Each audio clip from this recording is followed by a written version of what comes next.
Good evening and welcome to NEWSBREAK Live. I'm Hiba Sama. Thanks for joining us. If you're hitting the road in Torrance, your commute might be longer than usual this week. Crews are working on a water main replacement project along Crenshaw Boulevard from Redondo Beach Boulevard to Artesia Boulevard today through January 19th. They're working on disinfecting and flushing the new water main at the intersection. A large amount of water will be released during this process. This will take place early in the morning. Also, there is another water main project that's happening at the same time along 242nd Street from Newton Street to Hawthorne Boulevard. And if you're driving along 186th Street between Ashley Avenue and Bailey Drive, you'll see no parking signs for two-way traffic flow. Public Works crews are working on sidewalk and ramping grading along the north side of 186th Street. There will also be work done along 182nd Street between Hirsch Avenue and Van Ness Avenue. Work hours are 8 a.m. to 4 p.m. Torrance Fire Department members return home safely from Santa Barbara County. The team was dispatched last week as part of the Area G strike team. They assisted with searching through debris in homes. They also helped an elementary school in removing mud. The city's Economic Development Department is making sure local businesses get the help they need to apply for tax credit.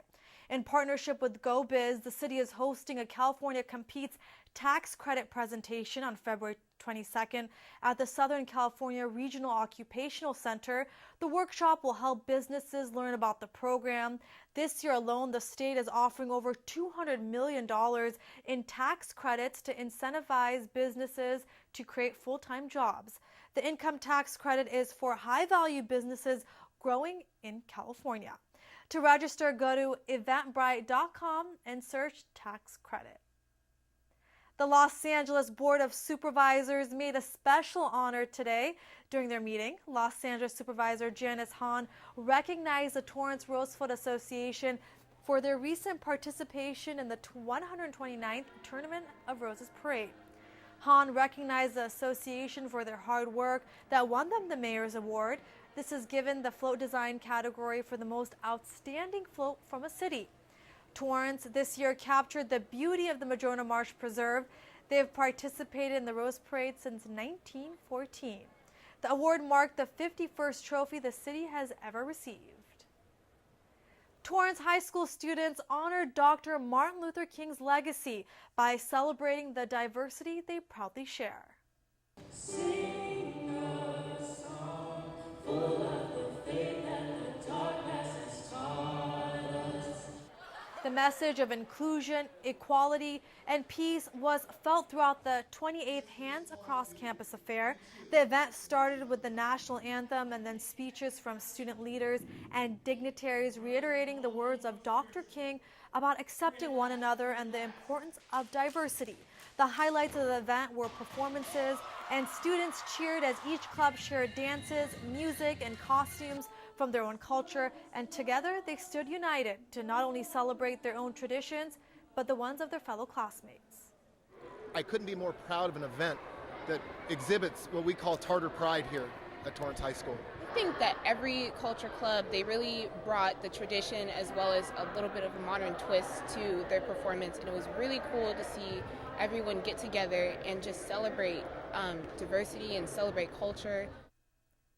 Torrance High's diversity continues to grow. The school has multiple diverse clubs, which includes Latino, Japanese, Korean, Pacific Islander, South Asian, Black, and Filipino culture groups who all participated in the annual event. Stonefire Grill has announced their tentative opening date. With plans to open on February 6th, the restaurant prides itself with its freshly prepared and delicious meals that you can dine in, take out, or cater. The brand is family-owned and cooks up food family style with large portions. Its menu offers grilled meat dishes as well as salads, pastas, pizzas, and sandwiches. It also has a vegetarian option. Grilled meats are slow-cooked overnight and finished over a mesquite grill. The Torrance location is taking the place of what used to be Macaroni Grill on Crenshaw Boulevard near PCH. A store in downtown Torrance is closing their doors, but you can still shop their brand. Le Unique Boutique, owned by Nancy Freitas Gomez on Marcelina Avenue, will close its store on January 28th. However, Gomez made it clear on Facebook that they will not be going out of business, but will be going mobile starting March. They also will continue participating in the downtown Torrance Antique Street Fair. Gomez says she hopes to continue providing personal customer service, designs, and unique finds that the store has to offer. You can check out the brand's new mobile boutique at leuniqueboutiqueonline.com. You'll soon be able to experience virtual reality right here in Torrance. Los Angeles-based virtual reality startup Survios is opening at the Delamo Fashion Center. The company will have a storefront and hope to use it as a testing ground for a bigger vision. Survios has been developing virtual reality pods that can be placed in any retail location to offer experiences. The pods are being called Tesseract and are created for both easy operation and social gameplay. The company has been around in the arcade space for a long time and works VR arcade operators in about 36 countries. It's set to open in the lifestyle wing by the end of the month. Now you can get ready for a new art exhibit this week. The Torrance Art Museum will open their doors this Saturday for the new reception of Smoke and Mirrors. The museum has been closed to move this new artwork in. Now, it's called Smoke and Mirrors, which investigates the nature of reality, how objects, memories, ideas come into being, and how they persist and cease to exist. Artwork is from Argentina, Finland, France, Italy, and Germany. They'll have their opening reception from 6 to 9 p.m. The Day for Lovers is coming up, and no better way to celebrate than with some tea. Tickets are now on sale for Tea at 2, hosted by the Torrance Historical Society at the Chato Tea Room in downtown Torrance. This year's annual event will include sampling a variety of Chato's 10 freshly steeped loose leaf teas, tea sandwiches, freshly baked scones, desserts, and a chance to win some gifts. Each ticket is $30 and seating is limited. For all reservations, make sure to get in touch with the Society. Now let's get to the weather. Today was cloudy with a high of 66 degrees and an expected low of 55 degrees tonight. Tomorrow there'll be a high of 72 degrees with an expected low of 56. And on Thursday, a high of 69 with a low of 56. Honda can add one more accomplishment to its list. The new 2018 Honda Accord received the prestigious 2018 North American Car of the Year award. It's the third consecutive year that a Honda model has received this honor. The North American Car, Utility, and Truck of the Year awards honor excellence in innovation, design, safety features, performance, technology, and value, to name a few. The award is given after 60 professional automotive journalists from the United States and Canada judge various car brands. The Detroit Auto Show is happening right now, and Honda also made a special debut there. They showed their third generation 2019 Insight Hybrid, which is set to be released soon. Honda has been producing cars in America for 36 years. Centers for Disease Control and Prevention are focusing on how the community can respond to the serious flu season. The CDC changed their meeting topic today to Public Health Response to Severe Influenza. After the spike in flu cases around the country, they live-streamed the meeting today to provide key and timely information for public health professionals on how to reduce the spread of seasonal flu in communities and how to adjust to spot shortages in antiviral drugs because of high flu activity in some areas. Now, during this meeting, officials said that more than 339,000 visits for flu-like illnesses have been made this season. The populations with the highest number of cases are being seen in the South and West. 20 deaths have been reported so far. For tips on prevention and more information, head to cdc.gov. And before the next half of NewsBreak Live, here are some events you can take part in this week. You can still buy tickets for a Business at Noon event at Torrance Tavern this Thursday from 11:45 a.m. to 1:15 p.m. Then on Friday, you can enjoy some magic at the George Nakano Theater from 8 p.m. to 9:30. Magician Steve Valentine will perform.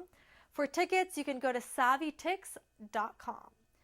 And then this Sunday from 2 p.m. to 6 p.m., you can stop by Cosmic Brewery to help fundraise for special needs dogs. The business has brewed a new beer to raise funds for Peanuts Physical Therapy. Sick scooters will end their charity ride at Cosmic Brewery.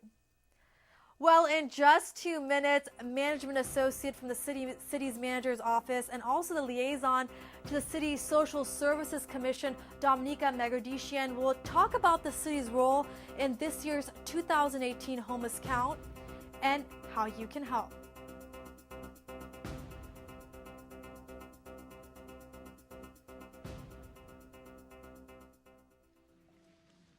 So there you are, shuffling through a stack of resumes and you come to mine. This is it. First impression. My way in. But here's the thing. Can my resume show you how I truly stand out? Can one piece of paper really tell you my whole story? Like that I was studying, going to night school while working 2 jobs just to help my parents pay for groceries. Or how anytime there was an opportunity, I was the first one to step up. Because I wasn't gonna let my life, my circumstances dictate who I was gonna become. And all of that determination, commitment, drive, that's me. And that's something you just can't put on paper. Look beyond the resume, discover new ways to develop great talent, like me.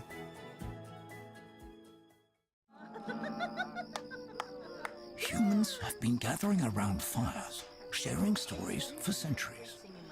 Uh-oh, it appears these hot ashes are about to be dumped, which could possibly start a wildfire. Oh my gosh, bear! Wait just a minute. Is that the Smokey Bear? He scared us. How will Smokey deal with such a hot situation? Precisely, the garden hose defense. Next, a thorough stir. Then another spray. And finally the true test, feeling if the ashes are cool. It looks like they are. Bravo. Wait, do you mind if we could just... Ah yes, really quick? the selfie. A ritual practiced so frequently with this tribe. But not so much by Smokey Bear. Just 1 second, Smokey, quick. Only you can prevent wildfires. Welcome back to the second half of NEWSBREAK Live, and joining me is Domenica Megerdichian, who is the liaison for the Social Services Commission for the City of Torrance and also the management associate from the city manager's office. Once again, the city is participating in the 2018 homeless count, and this year is different, correct? Yes. Hi, Hiba. Thanks again for having me. So this year, as usual, the Greater Los Angeles Homeless Count, which is coordinated on an LA County basis by the Los Angeles Homeless Services Authority, or LAHSA, is taking place next week over 3 days and 3 nights. And on Wednesday, January 24th, the City of Torrance will be hosting a deployment site for the very first time. What does that mean, deployment site? Because the city has participated for years. That's right. The city's been involved for the last 4 years in the count. We've had our Torrance Police Department, city officials, city staff, community members all participate in this effort, but it's the first time that the Social Services Commission went to City Council and requested that we partner with LAHSA, host a deployment site, which means deploying and training our volunteers here at a Torrance facility to get a little bit more involved in the local efforts with counting the homeless in our region. And to help do this count, volunteers are needed, and for the event next week. So tell me a little bit about that, the participation. You've taken part in this before. What can people get out of this? Yeah, of course. As you mentioned, last year was my first year personally volunteering in the homeless count, and it honestly gave me such a different perspective of the state of homelessness. So the homeless count at the local level needs about 65 to 125 volunteers just for the Torrance site. Across LA County, over 8,000 volunteers are needed to be able to count every single census tract in every single city. And it really needs to be a regional effort. By becoming a deployment site, the city of Torrance is saying, hey, we'll host the site, we'll give you a facility. We're partnering with the Family Promise of South Bay, who will be the site lead coordinating the volunteers and sending them out, making sure that they're all trained to do this. We're partnering with the Torrance Police Department, the community lead detail, who works on all of the quality of life issues that affect our businesses and our residents and our schools. And now we're really reaching out to the community and saying, this is an opportunity to participate. This is an opportunity to get involved, to really give back to your community and to count the local homeless. This is something that's affecting municipalities on a regional basis. We know that homelessness doesn't end at our jurisdictional boundaries.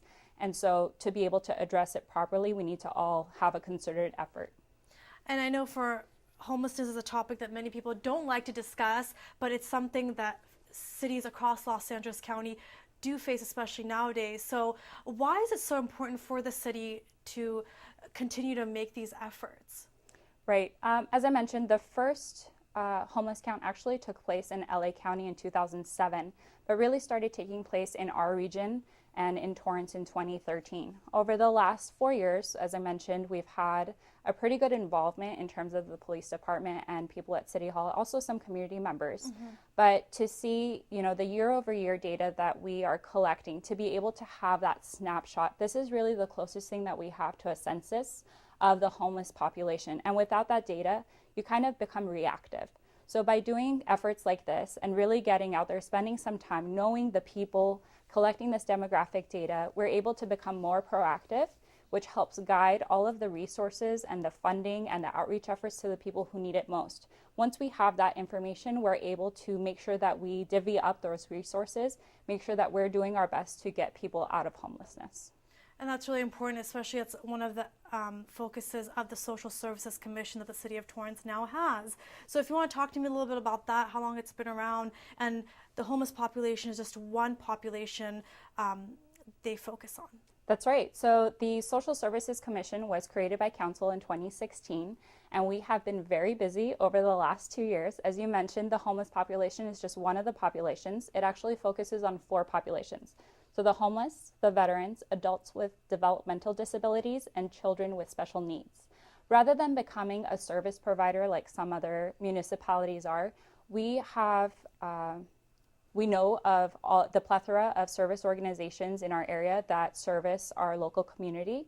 And rather than trying to reinvent the wheel, we are focusing on connecting our community members with the existing services that are out there. So our commission is very involved with the homeless count next week. We hosted a veterans event in November. We have a toiletry drive coming up in March to help gather the items that a few local service providers need to help the homeless community. We're putting together a resource guide. We're hoping to put that online so that community members have a go-to place to find all the resources available to them. And this is just some of the things that it really just scratches the surface. I think in 2018, we're going to reevaluate and see what else we can do to help all 4 populations. So definitely been very busy as a commission. Sounds like a lot of great work being done by the city and the commission. And speaking of the homeless count, for viewers that are tuning in right now, it's happening next Wednesday. And it's a very unique event, I would say. I've seen video of it. People are literally out in the field walking miles or in their cars, trying to find and do this survey. So what is the count like when you're out there? You've done it before. Sure. So this is a huge undertaking that LA County takes over. So participation, like the City of Torrance, really helps at the local level. So during those 3 days, during the daytime, the professional service providers go out and they count the areas that regular volunteers necessarily wouldn't know how to count. They go down the riverbanks. They tally up the people who are in the homeless shelters. They really collect more demographic data on an individual basis. Then at night, depending on what service provider area you're in, so Torrance, we're having our count on Wednesday evening, we have our volunteers come to our deployment site. They get trained. They are put into groups. They're given their census tracts that they need to cover. And then with their groups, they get in their cars, and each group is divvied up. So you have a driver, you have a navigator, you have people who are in the car who are counting the people you see on the street. And most of the tracks can be counted by the car, but really depending on location, you might have to walk just a little bit. The Torrance Police Department will be there. The community lead officer detail, as usual, will be very involved with this, verifying the numbers, going to any calls, assisting with any questions that may arise. And then we'll have city staff at the deployment site with Family Promise of South Bay, representatives to be able to call every single group, check in during the night, make sure everyone has what they need for a successful event. I also want to mention that we've also partnered with South Bay Coalition to End Homelessness.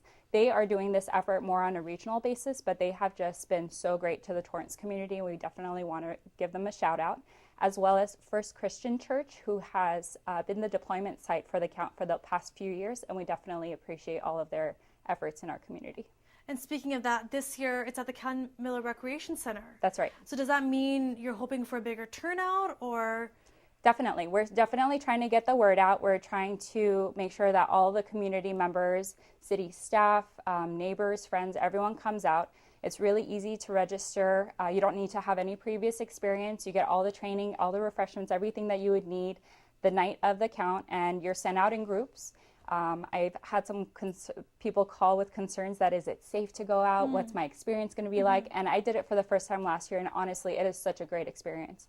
You definitely, it's a humbling experience, but you definitely gain a different perspective. But yeah, so Ken Miller Rec Center, just sign up online and we'll take all the volunteers. We do ask that minors are accompanied by an adult. But once you register online, you'll be sent an email with everything you need to know and how to come prepared to do the count. And this is 3-4 hours of your evening, right? So it's not like a whole day event, 3-4 hours of volunteer work. Definitely. And the more volunteers we have, the bigger the groups can be. And technically that should add to counting faster and getting through it faster, but it doesn't take all night. And it's a very organized and coordinated effort. It's pretty amazing how much ground you can cover. But minimum number is 65 volunteers, up to 125 volunteers. And like I said, we have a lot of community members in our own local organizations that are going to be heavily involved. Can people walk in that day and say, hey, you have decided I want to help out? Obviously, they can go to theycountwillyou.org. So what are the different places people can register and sign up? And what's the criteria? I know you mentioned minors. Sure, of course. So in terms of criteria, really anyone who's interested in participating can volunteer their time, other than minors who need to sign up with an adult. It is super easy. You just go on www.theycountwillyou.org and you sign up as a volunteer. You don't have to RSVP to a specific site, but you can. The organization does ask that you register ahead of time just so that they can gauge how much material they'll need, gauge if they need to send any, deploy any extra volunteers to make sure that we meet our minimum numbers. And yeah, everything is super organized and coordinated as soon as you get there. So beyond registering and signing up online ahead of time, that's really all the prerequisites that you need to be involved. Sounds like a great event. The Torrance City Cable crew will be out there as well. And you touched upon this earlier, but why is combating homelessness such an important mission for the city? I know you talked about it earlier, but kind of getting the word out again to viewers at home who may be interested in taking part. Of course. I think a lot of people have learned over the last few years, have read that this has become an epidemic, and it really is something that affects every single municipality across the region. I don't think there's one city across LA County that has not had some kind of experience with homeless population or the homeless count rising. And being able to count the population, being able to collect just that kind of that snapshot in time to know what that looks like in your community helps our first responders, our service providers really figure out, okay, this is our limited number of resources. How do we best use what we have? Who do we need to reach out to first? How do we get these people out of homelessness? What is it that we can address? And really helps them be proactive and on a concerted level where different agencies are working together versus spinning their wheels or trying to reinvent the wheel each time. This way we are managing and trying to address this issue altogether. Domenica, is there anything else you'd like to add about the homeless count that's happening next week? I urge anyone who has any interest in this to call City Hall. You can call me at the city manager's office if you have any direct questions about this or you want to talk a little bit one-on-one. You can always reach us at 310-618-5880. Go online, read about it a little bit. If you have any interest in it, please don't hesitate to sign up. You can come to the training. You can at least see what that's all about if you're interested in participating maybe next year. But definitely do your part, get involved, help your community out, and we appreciate everyone who considers that. And before we go, since you mentioned the training, it is a very detailed training and the survey is actually very detailed. I've seen it myself. Is there any information you can add about that before we go? You know, I think they were working on improving the training this year, but once the group that has registered for each site arrives at the deployment site, we watch a video. They let us know, how do you count people? How can you tell if someone is homeless? If you see an encampment, how do you tally that down? You have the paperwork right in front of you. It's very clear how you put it all down. And then we turn in all of our paperwork to LASA, and they do the count and whatever it takes to make sure that they can verify those numbers. Well, thank you so much for your time, and I really hope more people come out next week and lend a helping hand. Thank you. Have a good night. Again, as Domenica mentioned, if you would like more information, you can go to theycountwillyou.org. You can get more information there, and you can sign up as well. Well, that does it for NewsBreak Live, and if you ever have news or video that you'd like to share, please email us at newsbreak@torranceca.gov. For Facebook and Twitter users, use #NewsBreakLive. Have a great night.